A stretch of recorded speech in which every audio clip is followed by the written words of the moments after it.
Well. We are actually live here. This is Prepper Talk Radio. This is Scott. Shane is out today with his daughter, having a fun time doing a school program. And you're listening to Prepper Talk Radio here on K-Talk, AM 1640. And you're going to have to bear with me today because when I fly solo, I have to hang a lot of U-turns for some reason. It's just how I do. But we've got a fun show today. We've got a couple of cool guys that I love to talk to. I love to watch on YouTube, and I might as well just introduce them here while I try to turn the phone on. They're chomping in the background. So I got Zachary Fowler, Season 3 winner of Alone, and Chris Thorn, the epic channel host for Dropforge Survival. And these guys have paired up for a 30-day survival challenge. Guys, have I got you on there? Can you hear me? That's right. Yes, sir. Hello. Well, welcome to the show, guys. I'm excited to have you. Our listeners are excited to have you. You guys are always fun, so thanks for taking time out of your schedule to hop on here with me. Now, I understand your Kickstarter not only funded, but it went over funding. Like, tell us a little bit about tell us about the Kickstarter and tell us about the project. Let's start there. Well, I guess fair enough. Well, since Zachary Fowler was the one who kicked off the Kickstarter for us, I'll let him take with that, and then I'll jump into the baby and where the idea came from. Cool. Thanks, Chris. Yeah, so we decided to put the Kickstarter together so that we could be sure that we take care of our families while we're out doing this and having fun in the woods of Texas, and it went pretty well so far. We put up a minimal amount that we would need to be able to take care of things, and told everybody that don't be afraid to keep donating. There's still lots of prizes and rewards for donating and stuff. And in 3 days, everybody was fairly confident in us. We managed to meet our first goal of 4,000, and now we're going to try and throw up some extra goals for others that as they contribute above and beyond, that we can make this series even better when it comes to the editing and making it really sharp for YouTube. But Chris should tell you about what this is actually about, because he was the one that approached me originally, and because he's celebrating his 5-year on YouTube in November.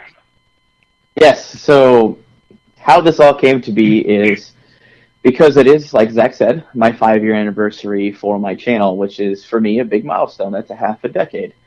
So I wanted to take all of the classes that I've taken in the outdoors, all the books that I've read, all the knowledge that I've gained, and kind of just make it all come together. If for any Marvel fans out there, kind of make this my Infinity War, as it were. All right. This is everything on my channel thus far is, this is the culmination of everything, and just really put myself to the ultimate test and see if the gear that I've chosen and my particular skill set is worthy of being able to hang in the elements for 30 days without, struggling and, grasping for life, begging to come back. I want to be able to basically not only survive out there, but thrive. And when I pitched the idea for a joint venture to Zach, he was very surprisingly exuberant about it, and I was very, very excited that he was so amped to be on board with us. So, well, could you really be shocked? Zach gets excited every time there's an opportunity to go out in the wild. Yeah, that's pretty. That's, right. That's pretty honest. And you, you're always out there doing your filming, and for those of you guys who haven't checked out either of these guys, both channels are phenomenal. Let's back up a second. So tell us where we can find you both, and then we'll continue on with the story. Yes. Yep. Take it away, Zach. All right. You can find me at Fowler's Makery and Mischief on YouTube and Fowler'sMakeryandMischief.com. So I've been doing that for just over a year now, and I'm catching up to Chris here with the subscribers. Because now this will be a head-to-head battle there during the 30 days of survival. See who gets more views. No, I'm just teasing. No. Now, and then Chris, you're at Dropforge Survival. Yes, sir. It's Dropforge Survival on YouTube and all social media sites. We try to obviously keep it universal for branding, obviously. Nice. That's pretty much us. If it's in the outdoors at all or regarding our everyday carry, we like to just cover it. It keeps us from being in the box. So for challenges like this, it keeps us pretty open, and our audience is kind of on their toes of what they may or may not expect from our channel week to week. Now, can you give us a sneak peek, like into the bags, because you can only take so much. I'm assuming you're both just taking one bag each, or is there two bags? What's the game plan? Sure. Yeah, that's the thing. There's no rules. That's it. It's our series. This isn't a loan. You know, whereas a loan, they make all these rules and stipulations. And basically what we've done is we decided, hey, we're YouTubers. We're going to do it like YouTubers. We're going to go big or go home. And we're not going home. So we're taking whatever we feel is necessary to get the job done. I'm taking a 50 caliber air rifle. He's taking a, what do you got? Compound bow. Super duper, yeah, I've got super duper compound bow. Yeah. Yeah. I'm going to be bringing the Matthews Triax, which is, for anybody who's Matthew fans out there, it's their flagship for 2018. But yeah, so for me, mostly it's going to be what we can carry on our backs. That's kind of, I'm trying to keep it a little bit more on the what I can carry with me. There will be a tote, and we're going to clear this up for sure on YouTube. There's going to be a tote. There's going to be things like solar panels, solar generators, battery packs, tripods, because going out there and doing it is great, but you have to be able to document. Absolutely. And if we can't keep our cameras and lighting and certain things like that running, well, then we're kind of screwing ourselves up. So if they see a random tote in the background, I want everybody to know in advance what that is, and that is our camera equipment and the necessary gear to be able to document in a full way. Because I do believe, if I'm not mistaken, I do believe, like Zach, he's going to be bringing a drone. You can't keep a drone running without batteries and a way to charge it. So lots of batteries and lots of way to charge it. So you guys are... The big thing is what we will not be taking, and make it a genuine survival challenge, is we will not be taking any calories with us. This is going to be catch and cook or go hungry. Beautiful. So the gear-wise, you could bring whatever you want. How far out into the wild are you guys planning to go? Have you figured that out yet? Do you know where you're going to be? Yeah, so we are going to be, I'm going to keep it vague enough, but we are going to be in South Texas. Mm-hmm. And sadly, most areas in South Texas, or in Texas in general, is private property. That's just the way of it. However, we do have a local friend who's been very nice to us on my channel. He owns and manages several massive properties. And we got full written permission to go out and use one of the largest ones out there that is, I dare say it, in the 4 digits of acreage. It is massive. Wow. It is miles and miles in any direction. There are creeks and rivers and streams, and just because there is a fence eventually that we could eventually run into, it does take, I've scaled the entire property. It takes about 6 miles just to get across one end to the other. That's just going in one direction. It's pretty massive. But there's still everything you could possibly hope to not want to run into out there. Yeah. Even though we don't really have mountains, the mountain lions are out there. We have coyotes, bobcats, rattlesnakes, and, the whole nine is out there. It's completely wild, undeveloped land. So that's what we're going to be focusing on, is trying to survive within that parameter. Now, I grew up in Colorado, in the northern part of the state, and so that time of year, a lot of the animals were starting to bed down, especially like the rattlesnakes weren't a big issue when you get late into the fall in November. I mean, mm-hmm. Texas, are they still pretty active? It's still short weather here. It's still about low 80s, high 70s right now still. And that's probably going to be very common to what we're going to be experiencing in South Texas for the most part. The forecasted range, obviously, meteorologists aren't 100% accurate. But the average we're expecting is mid-70s to possibly the lows of low 50s. So, yes, the snakes and some of the bugs will be starting to simmer down quite a bit, as it were, but they are still very much going to be things we could definitely run into, especially just walking around in wild territory. It's not too uncommon. Oh, absolutely. I mean, and you're in their backyard and in their home. So, yeah, everyone that's watching this, you got to remember, this is the wild. Right, and when you're in the wild, you experience the wild. You run into animals. You'll find game trails, and I'm sure, Zachary, are you bringing your legendary slingshot?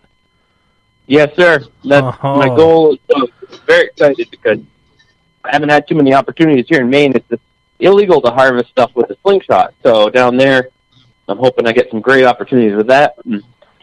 Yeah, fantastic. Well, I think this is going to be a really fun project. When I saw the video a few days ago, I was like, oh, wow, that's awesome. And then you reached out to me, Chris. I was grateful that you did, because we were actually not going to have a show today because Shane's out. And then I think the stars just aligned. This is the kind of show that I think a lot of us in this industry hoped for, right? We'd hoped Alone would be more along this type of this type of path. Naked and Afraid, they're just crazy, crazy nudists in the woods. And I love your video. You actually got to make fun of that.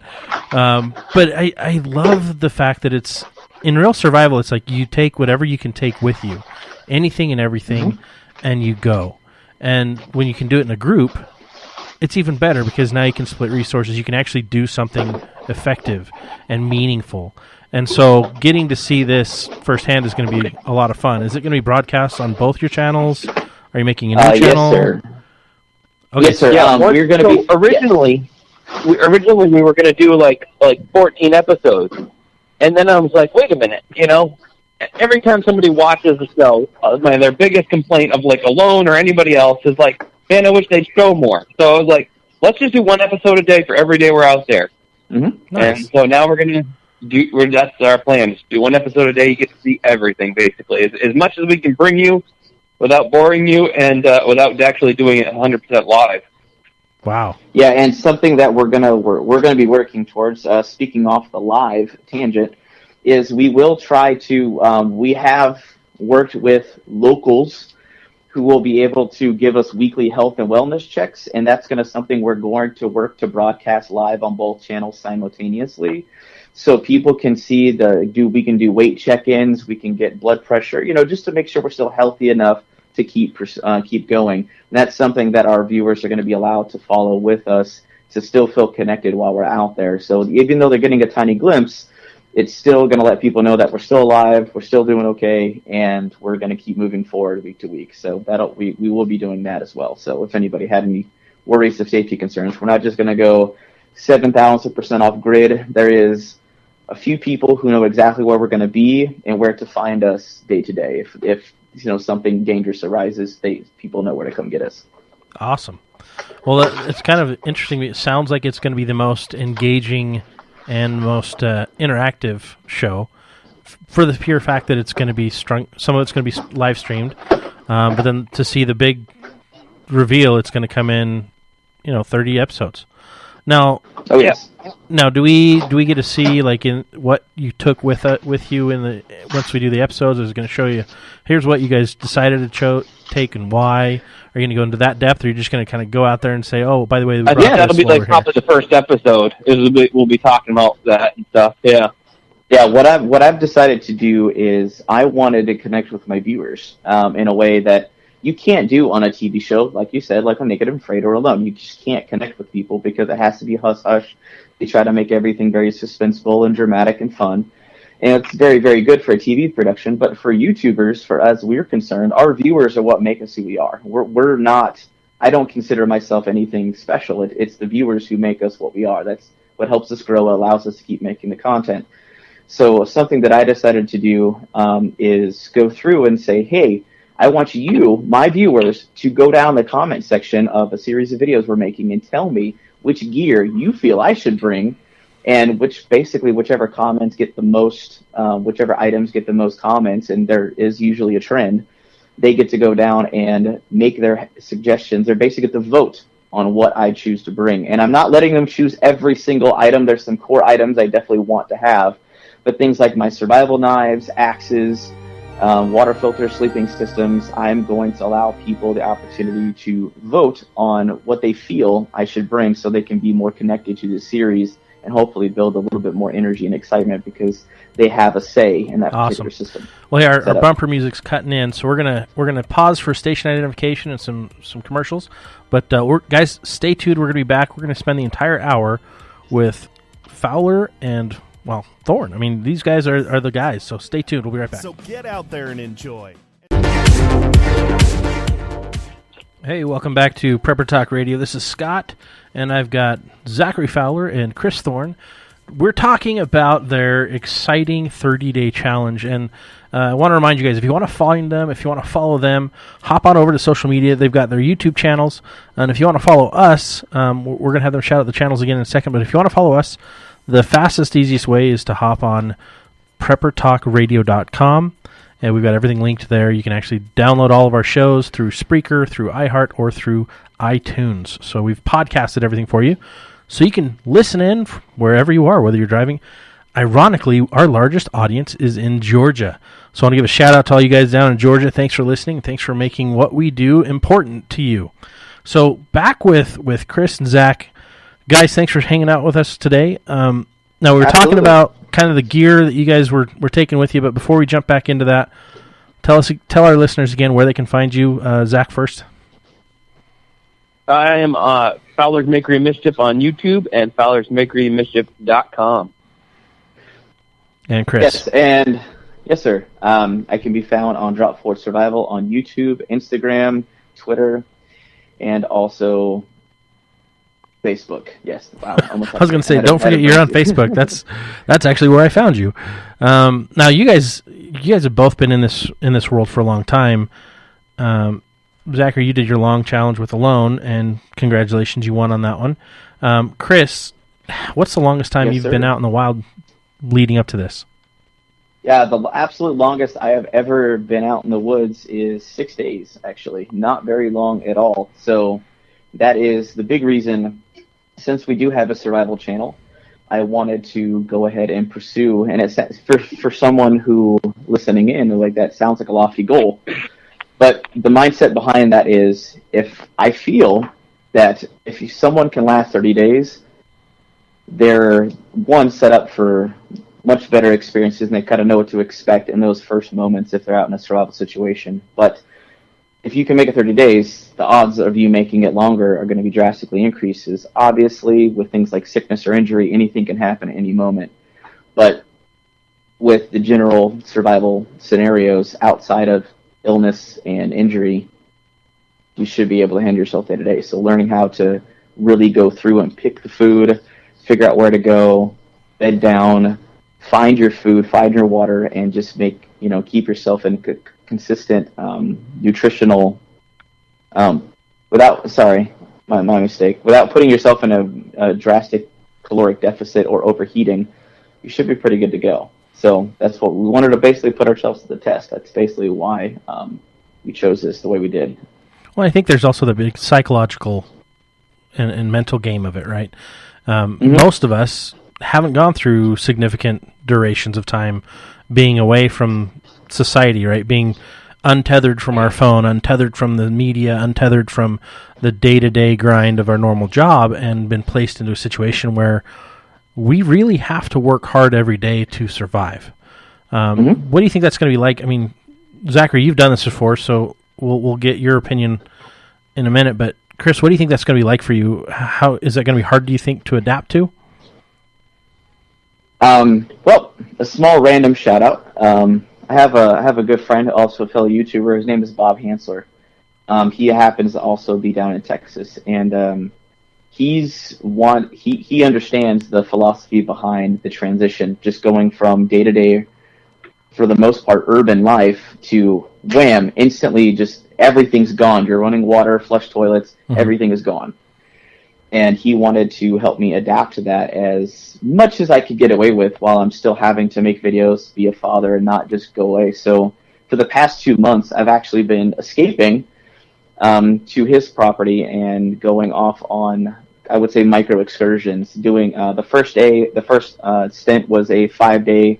We did another 3-day. Then we did a 4-day. Now those aren't full-on 30-day challenges, obviously, but they were meant to, force me out into the elements 18 hours a day. I was literally not allowed to go inside for any reason. Whether it rained, it was super hot outside, shade, I had to just deal with the situation just to get my body used to it and just be familiar with all of the hate and the beauty that is around there in southern Texas, because you don't walk around barefoot in southern Texas. Everything can hurt you on the ground. So from the fire ants that a lot of people dismiss, they destroy absolutely everything. Scorpions, poison, venomous spiders, everything is there. And not to mention there's little micro cactuses all over the place that you can step on without even trying. So it was an experience. I've been basically walking around with a perpetual sunburn for the past 2 months with no chance of peeling. But I think to actually answer the question, I think the first 4 to 6 days, just because I'm used to it, are going to be pretty easy.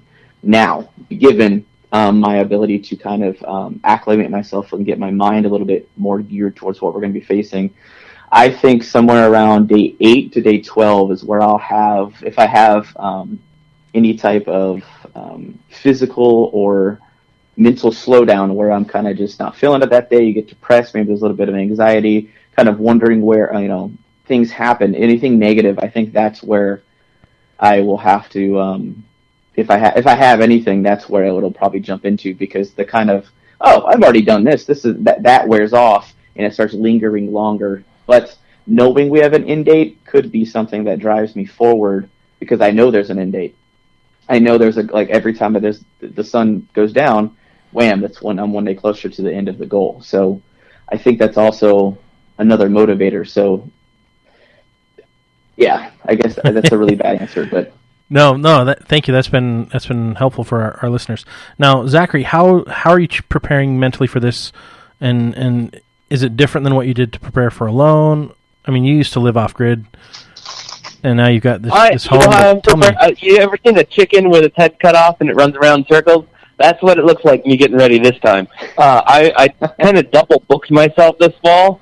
So I just got back from Canada not that long ago with the Wilderness Living Challenge with the Wooded Beersman and his YouTube channel.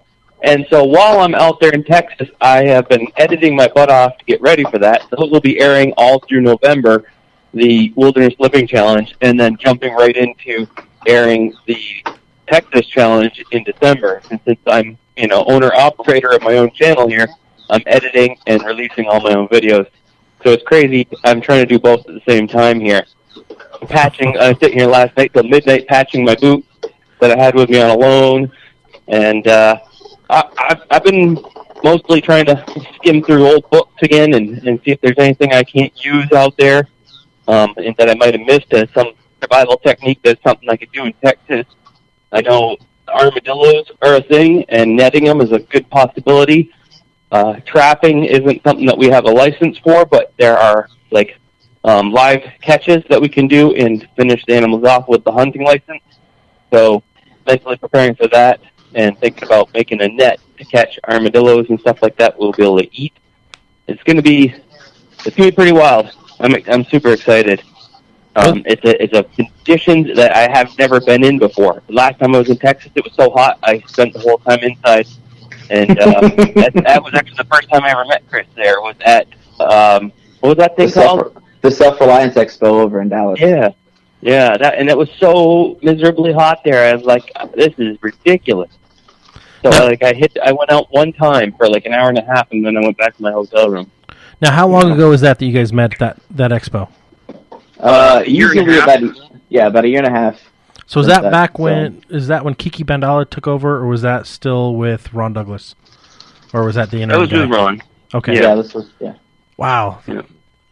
It's crazy how much, being in, you guys know, I mean, you're in the industry of preparedness and survival, not just channels, but you guys go do speaking and video and reviews, and my background is, I've been in preparedness my entire life. I mean, my great-grandparents and generations before that, they all lived completely off-grid. And so for me, I grew up with, you always garden, you always grow your food, you always can your food, you always take care of those things. And so it's always been part of me, but the wilderness survival was the part I really wanted to get into. And I got into that in Scouts. That was my mom's way of allowing me to go out into the nature without allowing me to run off and be gone for years and years and years like I wanted to be. I read my side of the mountain, and I'm like, cool, I'm moving out. And everyone's like, whoa, hold on. But I love this, and I devour information. Both your channels are so much fun to watch, and it's very informative, both on skills and also on products, like the tools and the gear. I don't do reviews. I like to get the experts to do the reviews and get your feedback and get you guys on with our listeners. And I created my own Preparedness Expo and sold that last year. And so it's kind of sad because I'm not in it as much as I was, but I still get to do the show. So this is a special treat because I watch both of you guys. I'm kind of a fan. I would definitely say I'm a fan. So thanks for taking the time to be with us today. Yeah. No, absolutely. So what's the one thing you're both gonna, I guess, miss the most being gone for 30 days? I'll let Zach take that away for the first one. Oh, geez, I don't know. I'm actually so looking forward to it because I've been so busy with everything. So, like, I don't really think there's going to be much I'm missing, or at least not right away. Obviously, my kids will be the first thing that I miss the most because I got two wonderful little girls that are just so much fun. And I love tucking them in at night and stuff like that. So, I mean, when I went out to do Alone, I never wanted to be like a survivalist. Like, I never studied to be a survivalist. I studied to use the primitive traps to catch the woodchuck in my garden.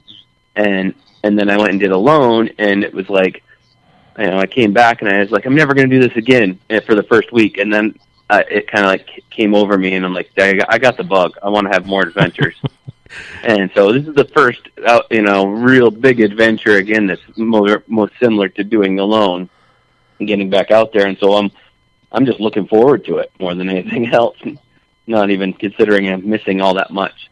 As far as like missing like little things, I'm an addict when it comes to audiobooks. And so not being plugged into my audiobook while I'm like building stuff in my workshop or doing things like that around the house, that will be a little bit hard for me. So I remember that on Alone being like, and you're super alone. I ended up writing a whole book in my mind to entertain myself while I was out there. But I have Chris, and we can't help but end up talking on the phone sometimes for hours about YouTube algorithm or gear or other things. So I'm sure we'll be pretty entertained. So I can be a chatty Cathy sometimes for sure. Well, absolutely, yeah. And what are you going to miss the most? Oh man, I don't even know how to get started on that list. But it's things that I've gotten. You appreciate so much once you get to do these little micro excursions, a little bit longer than a week or a weekend. You start approaching that, 4 and 5 and 6 day outings. Clean running water. I would say an actual real toilet. Not having access to that was pretty fun.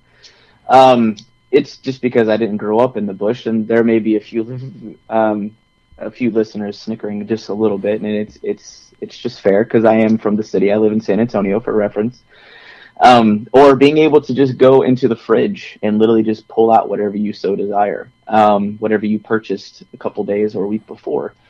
Those are things that we expect growing up, your day-to-day life, and the fact that I can't just go do that is going to be pretty challenging.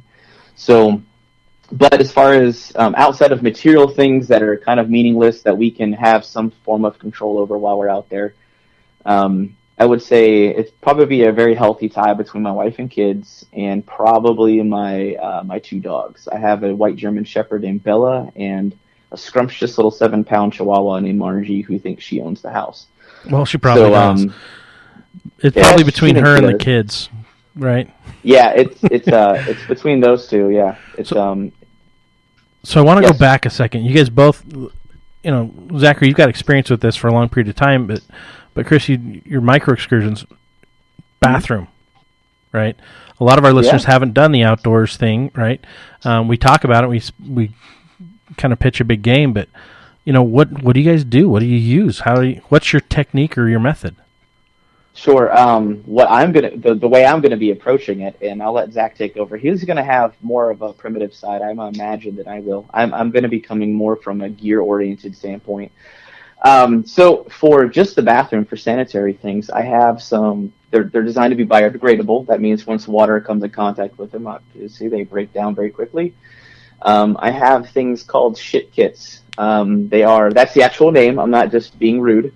It's the actual term. They're single-use field toiletry kits. They're designed to break down in the environment and to also keep us a little clean and sanitary. Now, they are short-term. They're not going to last forever. I have maybe 5 or 6 of them in my kit. I don't have very many.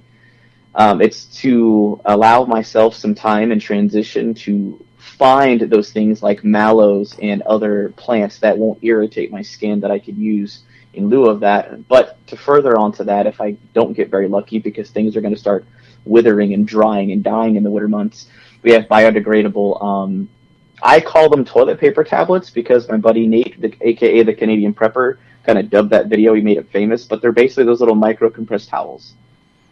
Gotcha. Yeah, and once you add a little bit of water, you're kind of getting toilet paper and a napkin and a wet wipe all in one. So if I have to do anything interesting, it can keep my stuff clean. But you can pack those down. Those little matchstick holders you can find at Walmart. Those little orange ones. Oh yeah. Yeah, you can fit like 8 of those. You can fit 8 of those things in that little tiny tube. So it takes up very minimal space. Outside of just bringing a big bulky roll of toilet paper, I can fit far more in a smaller package. Awesome. Now, Fowler, what's your plan? I know you're going to go a little more primitive. Small furry animals. That reminds me of that joke when the bear sitting next to the rabbit and asks the rabbit, "Hey, does poop stick to your fur?" And the rabbit says, "Well, no, I don't think so." So the bear grabbed it and wiped. And with that, we're gonna hit our bumper music here in a minute. But I want to, when we get back, go a little bit further into the things that you are preparing for that you don't really have an expertise for. And Fowler, you said you're newer to Texas, so we'll kind of jump into that. But there's our music right there. So we'll be right back. We've got Zachary Fowler and Chris Thorn, YouTube sensations, as I like to call you. We'll be right back. You're listening to Prepper Talk Radio here on K-Talk AM 1640.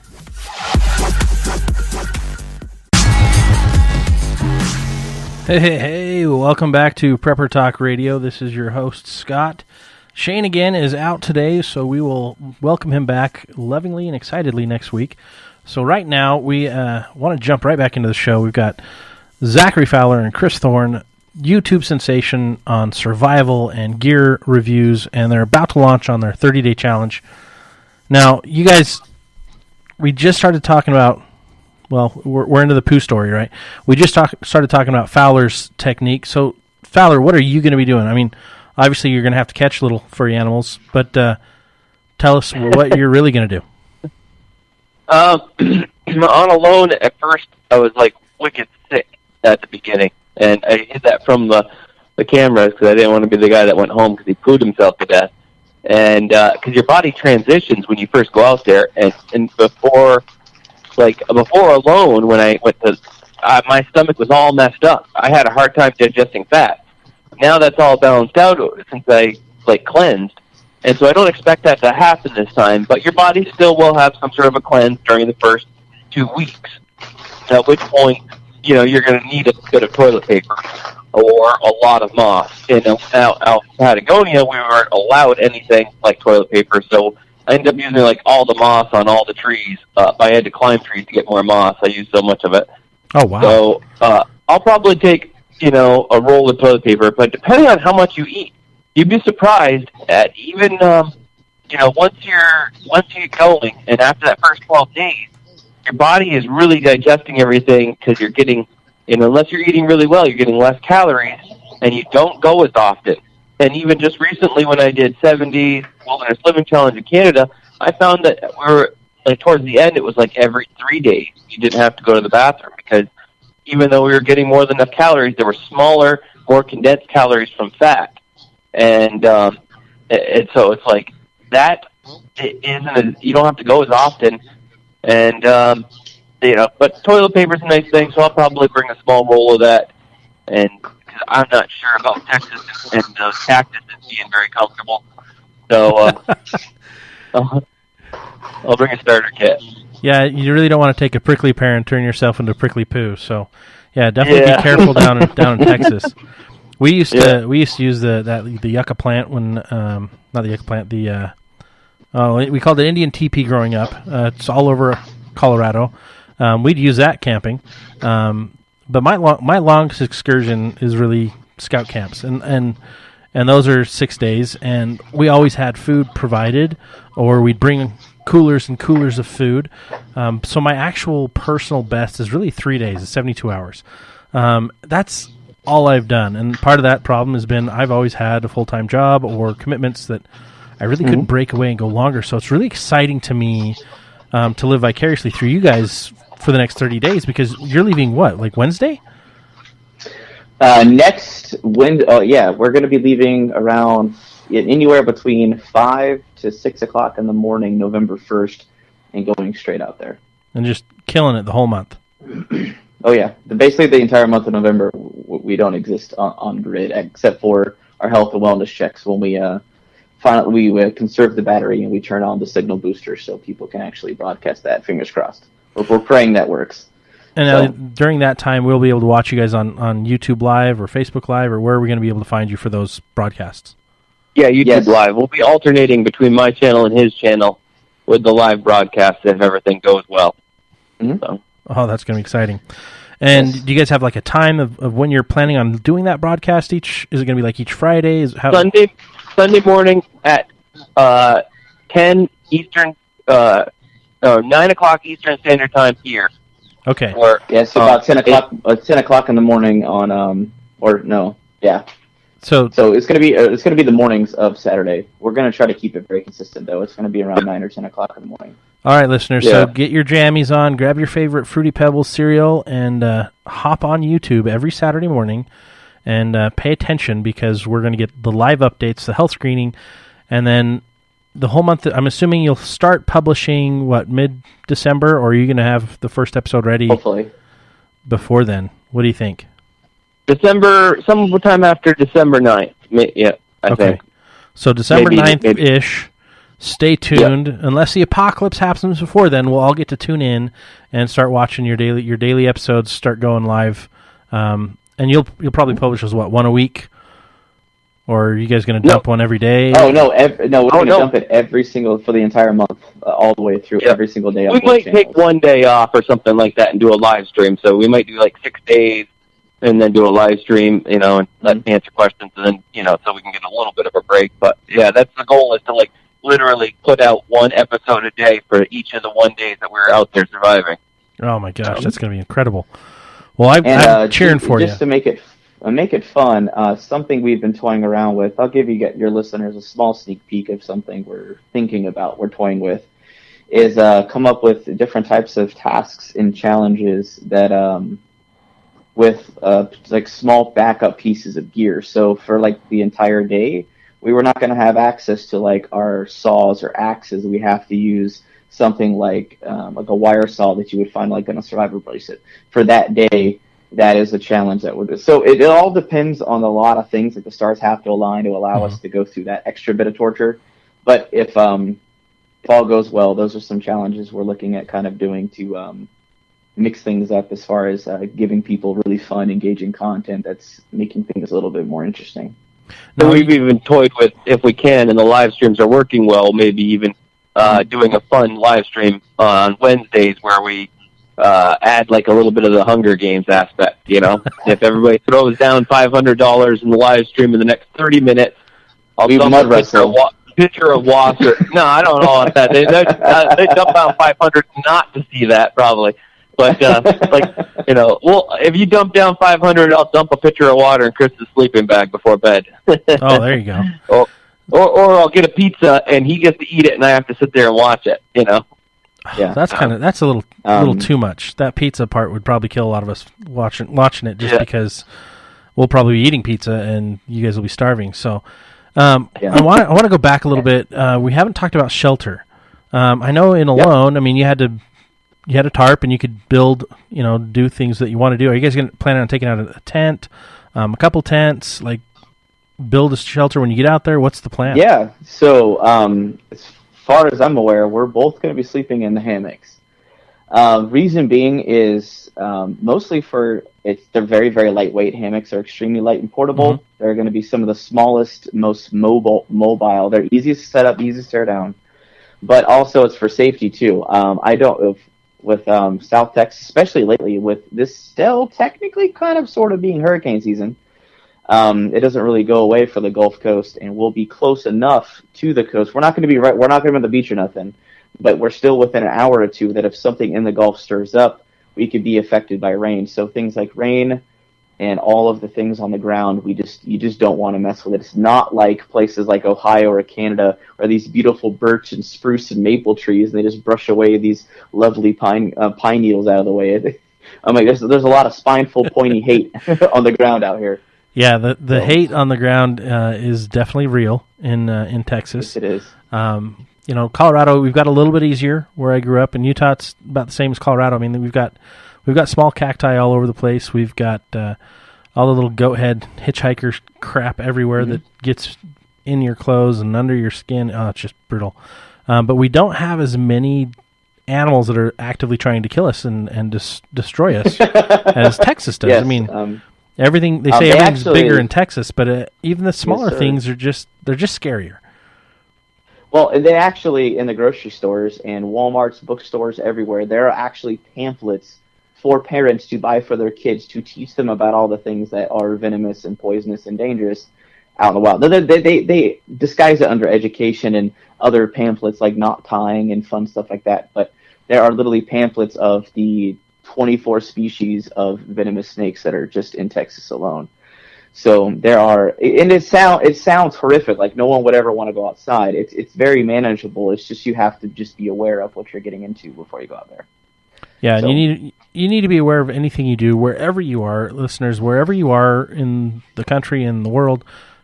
Try to understand where you are, what's around you, both for the survival purposes of knowing what you can and can't use, but also for the safety. That's one of the big things you need to be aware of all the time, wherever you are, is safety. I mean, you guys have cougars that are still going to be active at that time of year. What are you guys doing to prepare in case of that? In case like extra special bad things happen? Yeah, extra special bad things. Big furry meanies. Sure. Zach's gonna have his 50 cal air rifle, and yes, that doesn't sound like it's pretty mean, but those things will take down a whitetail very easily. Well, and I've seen them. I've seen those 50 cal air rifles take down hogs. Oh, yeah, for sure. They'll do some enough damage to get you full and fed. For sure. So for snakes, for instance, we will, if we have an encounter with one. I already know how to handle the situation. There was a lot of education involved in that, and very thankful for Bob, my buddy Bob Hanser, for that. But we will have things like that's outside of our backpacks. That we have these things called snake tongs. They're designed to safely handle a snake and get rid of it. However, if we catch it in the middle of camp, we just got to hope there's a big stick or a rock nearby, and deal with it and move on and make a dinner. Yeah, I got my full shot for that. There you go. So, but in case something does precarious happen, where there's an injury that befalls somebody, obviously we have our singular lifeline with our that we can contact, that they're very aware of where we're going to be in there. They know that at any moment we could get a phone call, or they could get a phone call. But we also off to the side there's going to be a massive trauma kit to try to treat any types of injuries in case, while we're waiting to seek medical. If anything would take us out of the situation, like something like a broken leg or something that drastic, we're going to have medical supplies available. That's probably, I guess, if you call it a cheat, that's probably that's the cheat. It's just for help. I wouldn't call it a cheat. I would call that common sense. I mean, having first aid when you're that far off the grid is a requirement. I would say.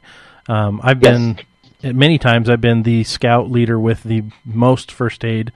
Even when I've gone with doctors, and it baffles me, many of them don't have first aid with them. They're like, "Oh, we're close enough. We could get to where we need to if we need to."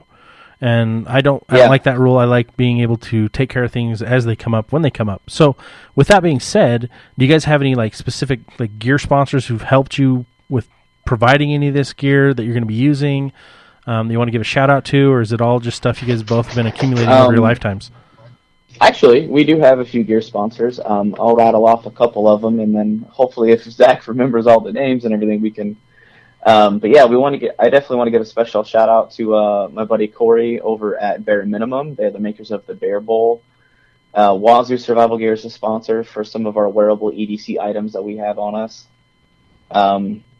Viper Sharp, they're going to be helping us with some of our tools so we can maintain our tools. They're sharpening equipment. They're actually based out of Utah. Nice. We just got word from Olight, which is a flashlight company, to make sure we have illumination while we're out there. And I do believe the last one I'd like to mention is Fiddleback Outpost. They're probably the single most gear-heavy sponsor we've gotten so far, so making sure we have all the knives, axes, water filters, most of the bulk of, I would say, the Dangerous Shark Pony tools, they were the ones to make it happen for the most part as far as the sponsors go. Nice. Zachary, do you have any others you want to give a shout out to? Oh, yeah. We got War Bonnet hammocks, Outdoor Vitals for our sleeping bags and underquilt, Pyramid Air for the 50 caliber air rifle and all that entails, that shoots air bolts as well. Simple Shot shooting sports of the slingshot makers, and Grimworks survival cards, the Hidden Woodsman, and we got his backpacks and satchels, and Go Prepared Survival for survival kits and stuff that we'll be showing off as we do those little sub-adventures during some of the days where we're like only allowed to use certain gear. And I think the last one, if you don't mind me interjecting, is they're a very recent sponsor. They just sponsored us like 3 days ago. They're Stanford Outdoor Supply, or otherwise known as SOS. They are kind of famous for what is known as the Boss kits, like bug out supplement kits. And they hooked us up with a couple of not only sponsoring the event, but helping sponsor the event, but also with some compact fishing equipment, because we're going to have ample opportunities to fish. Guys, I just got flagged. We just ran out of time, and our sponsor's already talking. Thank you, Zachary Fowler and Chris Thorn, for joining us. You guys, catch them on YouTube. We'll catch you next week. Too. Now here's a free offer for our listeners. Go to Match.com.